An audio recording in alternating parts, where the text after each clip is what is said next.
Makulay umano ang politika sa Pampanga ngayong magkasabay ang national at lokal na eleksyon. Ang intindihin ng mga kandidato ay hindi na lamang ang lokal na partido kundi maging ang kinabibilangan na national political party. Kagaya na lamang ng sitwasyon ni Candaba Mayor Rene Maglangke na kasapi ng aksyong demokratiko ni Mayor Isko Moreno na humahabol sa pagkapangulo.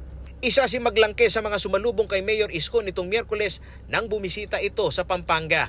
Ngunit si Maglangke ay miyembro din ng local party na kambilan ni Governor Dennis Delta Pineda na wala pang opisyal na iniindorsong kandidato, ngunit ilang beses na ring tinanggap sa Pampanga si Presidential Candidate Ferdinand Marcos Jr. Sa text message na ipinadala ng alkalde ng Candaba, susunod daw siya sa kumpas ni Governor Pineda pagdating sa susuportahang presidente kahit pa kaanib siya sa partido ni Mayor Isko Moreno. Maliban kay Mayor Maglangke, naipit din umano si Engineer Resty Sibug na Vice Mayoral candidate sa Candaba, Pampanga, na kapartido ni Manila Mayor Isko Moreno. Sa kabilang banda, ang kanyang paghabol ay nasa ilalim ng Team Bailon na kasapi ng Liberal Party at sumusuporta naman kay Presidential Candidate VP Leni Robredo. Ngunit taliwas sa gagawin ni Mayor Maglangke, mananatili umano na kay Mayor Isko ang kanyang loyalty pagdating sa nasyonal na kandidato. Nung una po kasi ako lumakad, bali independent po ako. That was August and September. Nung nagkaroon po kami ng coalition, nakapag-usap na po kami sa partido ng Bilis Kilos kay Isko. So nakiusap po ako kung magleleni po sila, pabayaan na po nila ako dahil meron na po akong commitment sa Bilis Kilos kay Presidential Isko po. Malinaw naman daw ang kanilang usapan pagdating ng pangangampanya kapag may kasamang kandidato sa pagkapangulo. So, gusto naman, siyempre, yung mayor mo, pink naman. Paano naman yun? Kami naman po doon sa, bago nga po kami mag-usap, nung kumuha po sila ng kona sa pink naman po kay Presidential Leni po. So ako po sa Isko po ako. Yun po yung nangyari. So, paano yung magiging proclamation rally ninyo kung sakaling iwalay kayo ng iba kayong partido? Opo, parang gano'n na nga po ang mangyayari. Pagkasama po sila kay Leni, hindi po ako sasama. Tapos dito nga po kay Presidential Isko Moreno. Hindi kayo naiipit?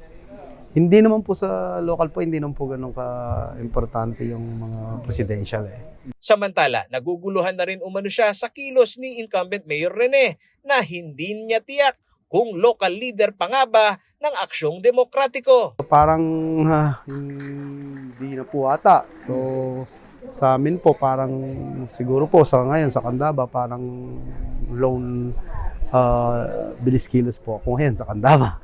Sa sitwasyon naman ni Board Member Attorney Jun Canlas, siya ang tumatayong leader ni Mayor Isko sa Pampanga. Miyembro din siya ng kambilan party ni Governor Pineda. Para sa kanya, bagamat mahalaga ang bilang ng mga local leaders para sa kandidatura ng kanyang kandidato sa pagkapangulo, babawi na lamang umano sila sa social media. Technically, bilangan ng leaders no?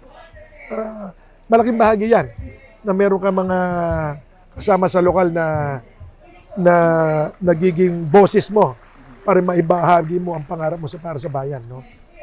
Pero ngayon, ano na ngayon malakas na pare yung yung social media. Sa pananaw naman ng kolumnista na si Max Sangil, nasa performance ng mga local political leader pa rin kung sila'y totoong influencer sa kanilang distrito. Mulat na rin umano kasi ang mga botante na hiwalay ang kriteria nila sa pagpili ng national na kandidato. Mga tao naman meron naman sarili mga pag-iisip yan. Though of course they can sway yung mga kanilang followers, no? Depende sa depende sa leader kung gaano kalakas yung leader na yun. Hindi rin umano matatawaran ng impluwensya at malawak na network ng Pineda clan. Abay naman, one of the more influential families in any constituency, lalo na rito, Pampanga. Talagang malaki at malapad ang network ng mga Pinedas. Sa gusto mo, they can deliver certain chunk of votes. Higit 1.5 million ang registered voters sa Pampanga ngayong sabayang halalan ng lokal at nasyonal. Kasama sa top 10 vote-rich province sa Pilipinas ang lalawigan. Sa pananaw ng ilang mga kabalin na aming nakapanayam kung may halaga pa ba sa kanilang voters preference ang loyalty sa partido sa halalan, ang lumabas na samot-saring opinyon. Hindi na po kasi dapat kung saan ka nakafocus na dun ka na lang po kasi yun nga po, balimbing, mga plastic, ganun po. Dating kaaway nila, ngayon nagiging kakampi nila. Parang din, dahil politika nga, usapang politiko. Hindi na importante para sa akin, sir, yung ganun.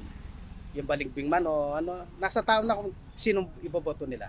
Samantala, wala pang opisyal na kandidatong iniendorso ang Administrasyong Pineda. Ito ay sa kabila ng pagbubukas ng Kapitolyo sa pagbisita ni Presidential Candidate Mayor Isko Moreno at Ferdinand Marcos Jr. Paolo G. Santos, CLTV News.